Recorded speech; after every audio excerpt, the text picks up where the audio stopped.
Hello everyone, welcome back to K Guru channel bye निर्मल गुप्ता। बच्चों, आज हम कक्षा 7th की कार्यपत्रक नंबर 2 करेंगे। हमारा विषय है हिंदी और हिंदी में हम पढ़ेंगे हम पंछी उन्मुक्त गगन के। इस कविता को पढ़ेंगे। तो सबसे पहले मैं आपको एंट्रीज बता देती हूँ। आपको अपना नाम लिखना है, कक्षा अध्यापक का नाम लिखना है, दिनांक डालना है 17 सितंबर 2020। तो बच्चों स्टार्ट करते हैं आज की वर्कशीट। ठीक है, देखिए, कोविड-19 के लॉकडाउन या तालाबंदी में घर के अंदर बंद होकर कैसा लगता है, यह तो आप जान ही गए होंगे। बच्चों, आप सभी जब से लॉकडाउन हुआ है तब से कहीं भी नहीं जा पा रहे, ना खेलने जा पा रहे, ना स्कूल जा पा रहे। तो बच्चों, आपको कैसा लगता है? क्या आपको अच्छा लगता है? नहीं लगता ना। तो सोचिए, पिंजरे में कैद पक्षी को कैसा लगता होगा अगर एक स्वतंत्र आकाश में उड़ने वाले पक्षी को अगर पिंजरे में बंद कर दिया जाए तो उसे कैसा लगेगा।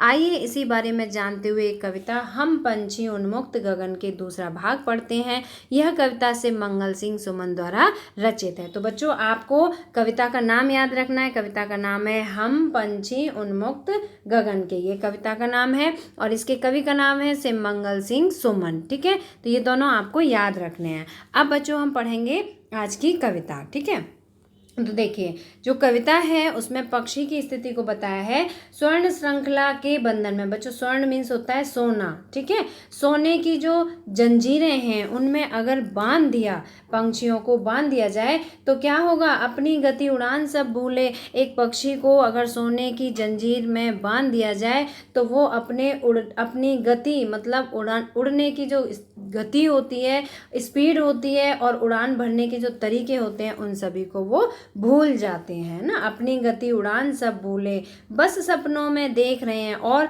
जो पंछी हैं वो बस सपने देखते हैं कि तरु की फुनगी पर के झूले। तरु मीन्स होता है बच्चों पेड़, और फुनगी मीन्स होती है सबसे ऊंची शाखाएं। जो पक्षी बंद पिंजरे में हैं वो देख रहे हैं कि वो सिर्फ पेड़ों की ऊंची ऊंची शाखाओं पर झूले झूल रहे हैं, और ये क्या है? ये उनका सपना है। ऐसे थे अरमान के उड़ते, नीले नभ की सीमा पाने, लाल किरण सी चोंच खोल चुगते तारक अनार के दाने। ऐसे थे अरमान। बच्चों, अरमान मीन्स होते हैं इच्छाएं।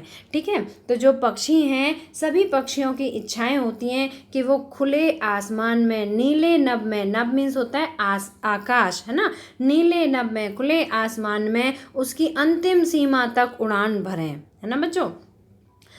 आकाश की तो कोई अंतिम सीमा ही नहीं है, लेकिन पक्षियों की इच्छा होती है कि वो उस आकाश की अंतिम सीमा तक उड़ान भरें। लाल किरण सी चोंच खोले। कुछ पक्षियों की जो चोंच होती है वो अपनी चोंच खोल कर उड़ते हैं, है ना।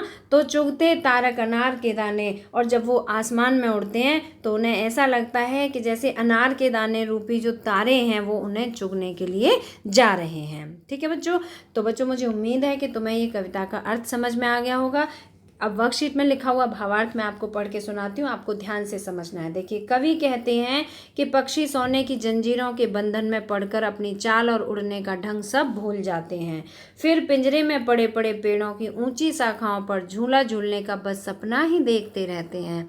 जबकि पक्षियों की इच्छा या अरमान तो खुले आकाश में उड़ने के हैं। वे उड़ते हुए आसमान की सीमा को छूना चाहते हैं, अर्थात खुले आसमान में दूर तक उड़ना चाहते हैं और अनार के दानों रूपी आकाश के तारों को चुगना चाहते हैं। तो बच्चों, मुझे उम्मीद है कि तुम्हें इस कविता का अर्थ समझ में आ गया होगा। अब इस कविता पर आधारित यहाँ पर 5 प्रश्न दिए हुए हैं। मैं आपको 5 प्रश्न लिखित रूप में दिखाती हूँ। तो देखिए, पहला प्रश्न है, पक्षी सोने की जंजीरों में बंधकर क्या क्या भूल जाते हैं। तो देखो बच्चों, आंसर है इसका, पक्षी सोने की जंजीरों में बंधकर अपनी चाल और उड़ने का ढंग भूल जाते हैं। अगर पक्षी को एक पिंजरे में बंद कर दिया जाए तो बच्चों वो उड़ने का तरीका भूल जाते हैं, ढंग भूल जाते हैं ना, और उनकी चाल भी बदल जाती है, वो अपनी चाल भी भूल जाते हैं।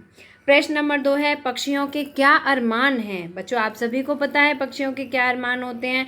खुले आकाश में उड़ना और आसमान की सीमा को छूना पक्षियों के अरमान हैं। प्रश्न नंबर 3 है, पिंजरे में पड़े पड़े पक्षी क्या सपना देखते हैं। तो इसका आंसर है, पिंजरे में पड़े पड़े पक्षी ऊंची शाखाओं पर झूला झूलने का सपना देखते हैं। वो पिंजरे में बंद है लेकिन वो सोचते हैं कि पेड़ की कितनी ऊंची शाखा है और हम उस पर झूला झूल रहे हैं। ये क्या है? ये उनका सपना हो जाता है बस। प्रश्न नंबर 4 है, वे अपनी चोंच से क्या करना चाहते हैं। तो पक्षी अपनी चोंच से अनार के दानों रूपी आकाश के तारों को चुगना चाहते हैं। और प्रश्न नंबर 5 है बच्चों, हमें पक्षियों के लिए क्या क्या करना चाहिए। तो आप अपने विचार से जो आपको उपयुक्त लगता है आप वो लिख सकते हैं। इसके अलावा मैंने यहाँ अपने विचार लिखे हैं। हमें पक्षियों के लिए अपनी छत पर अनाज के दाने तथा पीने के लिए पानी किस में रखेंगे, किसी बर्तन में पानी रखना चाहिए। और बच्चों सबसे इम्पोर्टेंट बात ये याद रखनी है आपको कि हमें कभी भी पंछियों को पिंजरे में बंद नहीं रखना चाहिए। ठीक है बच्चों, मुझे उम्मीद है कि तुम्हें आज की वर्कशीट और प्रश्न उत्तर समझ में आ गए होंगे। बच्चों अगर वीडियो पसंद आए तो लाइक करना, अपने फ्रेंड्स के साथ शेयर करना, और अगर अभी तक सब्सक्राइब नहीं किया तो हमारे चैनल को सब्सक्राइब जरूर करना। मिलते हैं फिर इसी तरह की नेक्स्ट एजुकेशनल वीडियो में। Till then bye bye, good luck to all of you.